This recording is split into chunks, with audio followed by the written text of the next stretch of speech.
Assalamualaikum warahmatullahi wabarakatuh. Halo semua, yang perkenalkan Mas Rizky dari RA1 Manajemen. Di sini saya akan membahas tentang perkembangan bahasa Indonesia dari zaman dulu sampai zaman sekarang.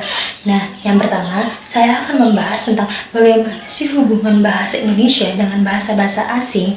Nah, jadi pada masa awal penjajahan bangsa Belanda pada Indonesia, bahasa Indonesia tidak diakui sebagai bahasa resmi, tetapi hanya digunakan secara informal oleh masyarakat Indonesia itu sendiri.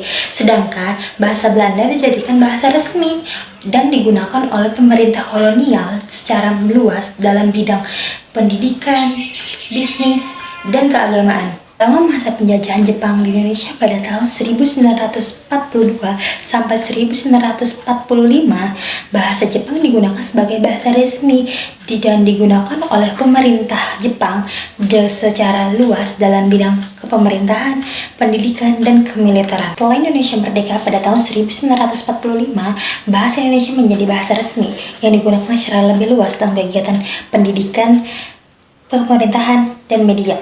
Oleh sebab itu, bahasa Jepang mulai berkurang dan hanya sebagian masyarakat Indonesia yang menggunakan bahasa Jepang karena mereka memiliki hubungan dengan Jepang. Selain itu, ada beberapa peristiwa-peristiwa penting yang berkaitan dengan perkembangan bahasa Indonesia.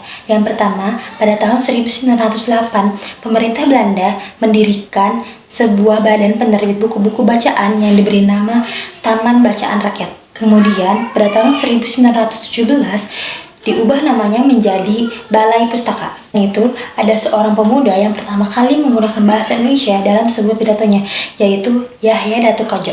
Baik, mungkin itu yang bisa saya sampaikan. Kurang dan lebihnya saya mohon maaf. Wabillahi taufiq wal hidayah. Wassalamualaikum warahmatullahi wabarakatuh.